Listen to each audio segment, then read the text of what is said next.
اچھا اگر ان کو ہے جیسے کہ انہوں نے کہا بھی ہے کہ ووٹ کو عزت دو والی جو تحریک ہے اس کو دوبارہ آغاز کریں گے مریم صاحبہ, اور میں نے سنا ہے کہ سندھ سے آغاز کریں گی اور انہوں نے جلد سے جلوس کرنے ہیں.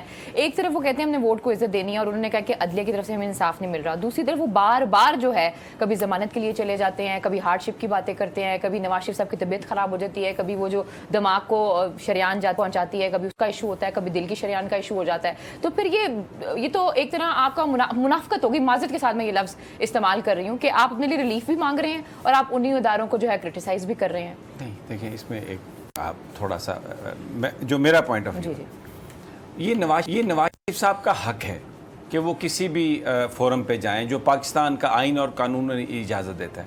اگر ان کی طبیعت خراب ہے اور ان کو ضمانت چاہیے تو وہ عدالت میں ہی جائیں گے, اس میں تو کوئی پرابلم نہیں ہے نا. وہ اب کیا کریں گے؟ لیکن وہ اس سسٹم پہ یقین نہیں نہ رکھتے سر. ووٹ کو عزت دو کیا ہے جو ان کی بیٹی تحریک چلانے جا رہی ہے, وہ کیا تحریک ہے؟ اس کا مطلب ہے وہ عدالتوں میں پیش ہونا بند کر دیں. سر ان کی بیٹی جو تحریک چلانے جا رہی ہے, مجھے اس سوال کا جواب دینے, وہ تحریک کیا ہے سر؟ ابھی تک تو انہوں نے کہا ہے کہ ووٹ کو عزت. ان کی والد صاحب سے بات ہوئی ہے جب وہ پچھلی دفعہ مل کر آئی ہیں؟ میں کچھ اور, آپ میری بات تو سن لیں نا. آپ نے تو اخذ کر لیا, زیوم کر لیا کہ میں یہی کہنا چاہ رہا ہوں. میں یہ کہہ رہا ہوں کہ اس وقت وہ جو تحریک چلا رہے ہیں اس کی بنیادی جو ریزنز وہ بتا رہے ہیں, نمبر 1 2 3 ریزنز, وہ عوام کے مسائل ہیں, مہنگائی, بے روزگاری. باقی جو ان کا الیکشن مینیفیسٹو وہ اس میں شامل ضرور ہے, لیکن جو فوری طور پر اپوزیشن تحریک چلانے کی بات کر رہی ہے وہ یہ کہہ رہی ہے کہ یہ مہنگائی پر ہم تحریک چلا رہے ہیں. چلیں آپ کی بات مان لیتا ہوں پھر بھی for the sake of argument, لیکن علینا یہ آپ کا موقف ہے. آپ یہ بات کہہ رہے ہیں کہ جی ہمیں اس سسٹم پر اعتماد نہیں ہے, لیکن آپ نے جانا تو اسی سسٹم کے پاس ہے نا, آپ اس سسٹم سے باہر تو نہیں جا سکتے. تو ان کا یہ اس سسٹم نے ان کو یہ رائٹ دیا ہے آئین اور قانون میں کہ وہ جائیں, اور اگر ان کی طبیعت خراب ہے تو وہ وہاں سے ریلیف لیں. میں جو بات کر رہا ہوں, میں یہ کہہ رہا ہوں کہ میں یہ سمجھنے سے قاصر ہوں کہ ڈاکٹر لارنس کو نواز شریف صاحب کے وکیل کیوں نہیں لے کے آئے. ان کا لیٹر تو انہوں نے, جیسے سپریم کورٹ میں بھی یہی تھا کہ ہم اس کو کیسے دیکھ لیں کہ یہ تو ایک لیٹر کسی پرائیویٹ آدمی نے لکھ دیا ہے, ہم اس کو کیا کریں. خواجہ عارض صاحب نے کہا کہ 60% سے زیادہ خطرہ ہے نواز شریف صاحب کی جان کو. دیکھیں اگر ان کی جان کو خطرہ ہے تو ان کو علاج ملنا چاہیے, لیکن جو اس وقت پاکستان میں جو لوگ قیدی ہیں, جو جیل کے جو مینول ہے اس کے مطابق اگر طبیعت ان کی خراب ہوگی تو وہاں پر فوری طور پر ڈاکٹر بھی اویلیبل ہے جیل میں, اور اگر خدا نہ خواستہ ان کو کہیں شفٹ کرنے کی ضرورت ہوئی تو ان کو وہ شفٹ بھی کر سکتے ہیں. اب 6 ہفتے جب سپریم کورٹ نے دیے نواز شریف صاحب کو, وہ اپنے گھر میں رہے, آتے تھے جاتی عمرہ سے, اپنے اتفاق ہاسپٹل میں ٹیسٹ کرواتے تھے اور واپس گھر جا کے سو جاتے تھے, اور انہوں نے بھرپور ایکٹیویٹی رکھی وہاں پر. پھر انہوں نے یہ بھی نہیں کہا کہ فوری طور پر کہیں ان کا کوئی علاج معالجہ شروع ہو, ان کی ٹیسٹنگ ہی ہوتی رہی ساری.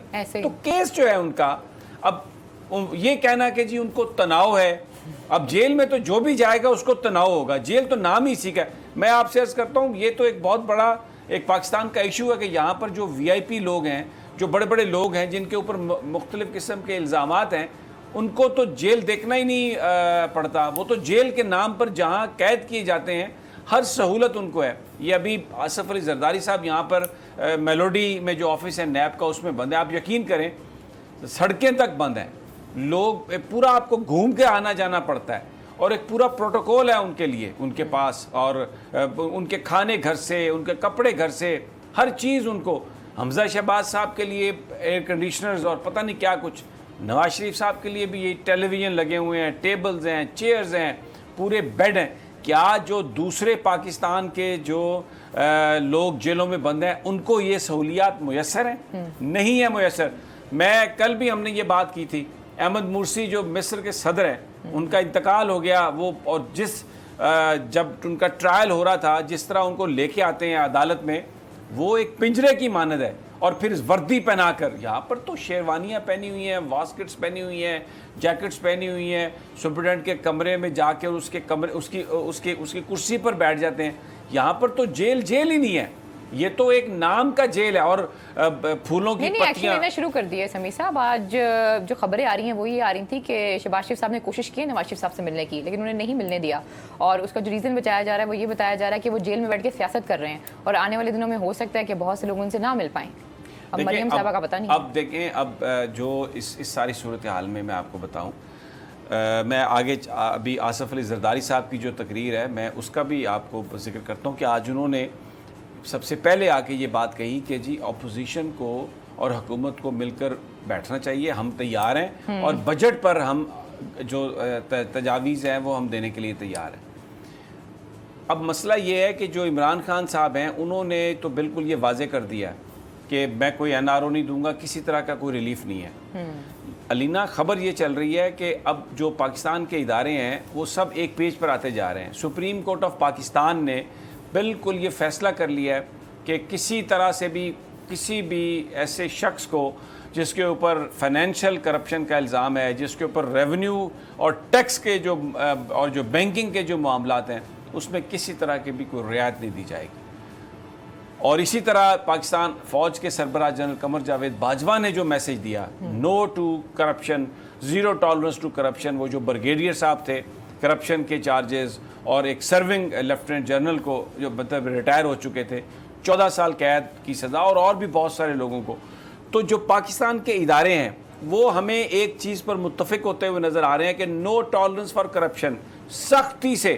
ابھی میں آپ کو بتاؤں شہباز شریف صاحب کی ضمانت بھی کینسل ہو جائے گی, اور یہ اب ضمانت جو نواز شریف صاحب کی کینسل ہوئی ہے, اب اس کے بعد آصف علی زرداری صاحب کی بھی ضمانت نہیں ہوگی, فریال تالپور صاحبہ کی بھی ضمانت نہیں ہو سکتی, جو شواہد جو قرائن ہمیں بتا رہے ہیں. اور آگے چل کر میں آپ کو بتاؤں یہ قائم علی جو سندھ کے چیف منسٹر ہیں سید مراد علی شاہ, یہ بھی پکڑے جائیں گے. اور ایک اور میں ہمیشہ یہ کہہ رہا ہوں کہ جو ایک اور بڑی گرفتاری ہو سکتی ہے, جو موجودہ فائنانس سیکریٹری ہیں یہ مراد علی شاہ صاحب کے ساتھ رہے ہیں, ان کی بھی گرفتاری ہو سکتی ہے. شاہد خاقان عباسی صاحب کے حوالے سے بھی بہت زیادہ جو تحقیقات اور جو ریفرنس ہے وہ اپنے فائنل سٹیجز پہ ہے. اب دیکھنا یہ ہے کہ جو حکومتی لوگ ہیں جن کے بارے میں ریفرنس ہے ان کا کیا ہوتا ہے.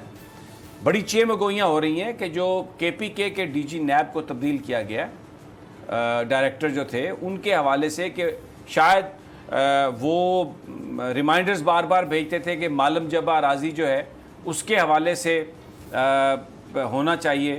شاید اس کی وجہ یہ ہو جو چیمگوئیاں ہو رہی ہیں. میں کیونکہ میرے پاس پرویز خٹک صاحب, اس میں جو KPK کے وزیر اعلیٰ ہیں وہ شامل ہیں, اس میں اعظم خان صاحب کا نام ہے, اس میں سینئر منسٹر جو ہیں عاطف صاحب ان کا نام ہے.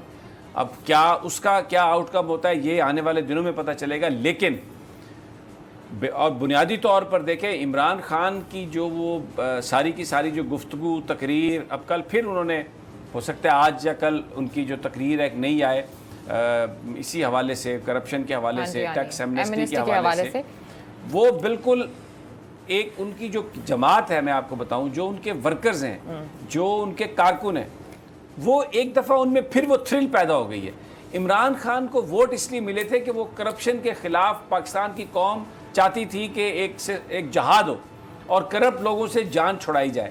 اب اس سسٹم نے خان صاحب کو باندھ کے رکھ دیا ہے. نمبر گیم ہے قومی اسمبلی میں, بڑی نیرو نمبر گیم ہے, اور بلیک میل ان کو لوگ کرنے کی کوشش کر رہے ہیں. پھر اپوزیشن بھی اکٹھی ہو رہی ہے. اب آصف علی زرداری صاحب دیکھیں یہ کیرٹ اینڈ اسٹک اپروچ ہے. ایک طرف تو یہ کہہ رہے ہیں کہ ہم تحریک چلائیں گے, ہم پیسہ بہائیں گے.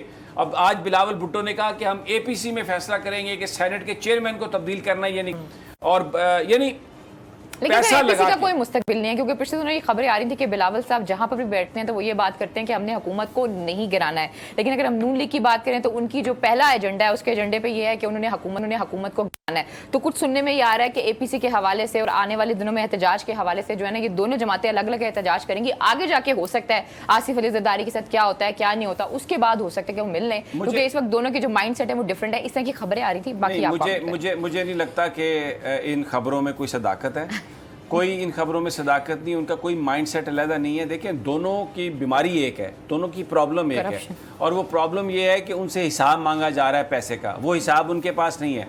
نواز شریف صاحب کی جماعت اور پیپلز پارٹی میں قطعی طور پر کوئی دوری نہیں ہے. وہ ایک رہ کر, ایک بن کر مولانا فضل الرحمان کے ساتھ دوسری جماعتوں کے ساتھ مل کر وہ تحریک چلے گی نہیں ان سے تحریک. اس لیے کہ اگر وہ مہنگائی کا نام لیتے بھی ہیں تو لوگوں کو پتہ ہے کہ یہ سب کچھ اس کا تعلق مہنگائی سے نہیں ہے. اب آپ دیکھیں کہ جیسے ہی انہوں نے وہ سارا شور شرابہ تھا تو اس میں انہوں نے پروڈکشن آرڈرز پر ایک راضی نامہ کیا.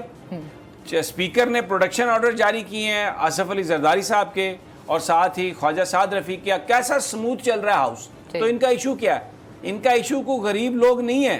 ان کا ایشو یہ نہیں ہے کہ بجٹ میں مہنگائی ہوگی غریب آدمی کے لیے.